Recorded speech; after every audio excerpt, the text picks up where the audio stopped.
इतिहास की किताबें जब खुलती हैं, तो उनमें कुछ नाम सिर्फ पढ़े नहीं जाते, बल्कि दिलों पर लिख दिए जाते हैं।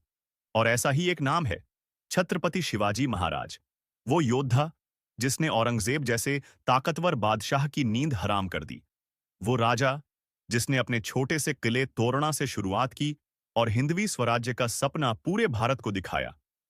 लेकिन क्या आप जानते हैं, शिवाजी महाराज सिर्फ तलवार के धनी नहीं थे, बल्कि कूटनीति, गुप्तचर तंत्र, नौसेना और गुरिल्ला युद्ध नीति में भी बेजोड़ थे। कहते हैं, जब बाकी राजा अपनी हवेलियों और महलों में मग्न थे, तब शिवाजी महाराज पहाड़ों पर, किलों पर, जंगलों में अपने स्वराज्य की नींव रख रहे थे। साल था 1645। सिर्फ 15 साल की उम्र में शिवाजी महाराज ने प्रण लिया, हम हिंदवी स्वराज्य स्थापित करेंगे। ये कोई साधारण प्रण नहीं था, क्योंकि सामने थे मुगल साम्राज्य की विशाल सेना, बीजापुर के सुल्तान और उन सब के बीच एक छोटे से किशोर का सपना। लेकिन इतिहास गवाह है, सपनों की ताकत अगर इरादों से जुड़ जाए तो साम्राज्य भी हिल जाते हैं। शिवाजी महाराज ने अपने जीवन में 370 से भी ज्यादा लड़ाइयां लड़ी, और चौंकाने वाली बात यह है, उन्होंने उनमें से एक भी जंग नहीं हारी। चतुराई और रणनीति के लिए उनकी मिसाल दी जाती है।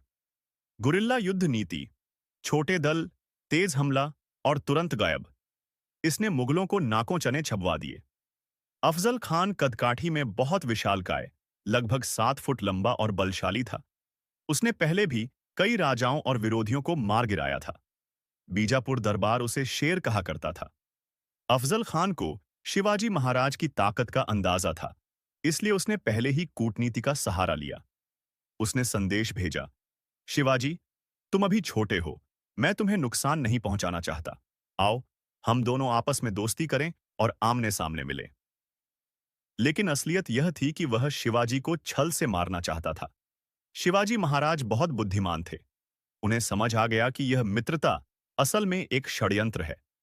उन्होंने भी मिलने की हामी भरी, लेकिन पूरी सावधानी से। वाघनख, लोहे के पंजे जैसे हथियार हाथ में छुपे रहते थे। भालेनुमा खंजर, बिछुआ कमर में छुपाया। तय हुआ कि शिवाजी और अफजल खान एक छोटे से मंडप में मिलेंगे। दोनों के साथ केवल कुछ खास लोग ही रहेंगे।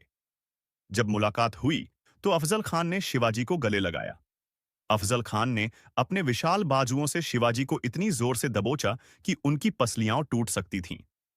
फिर उसने अपनी कमर से खंजर निकाला और शिवाजी को मारने की को जैसे ही अफजल खान ने वार किया, शिवाजी महाराज ने बिजली सी तेजी से अपना वाघनख निकाला। उन्होंने अफजल खान के पेट पर जोरदार वार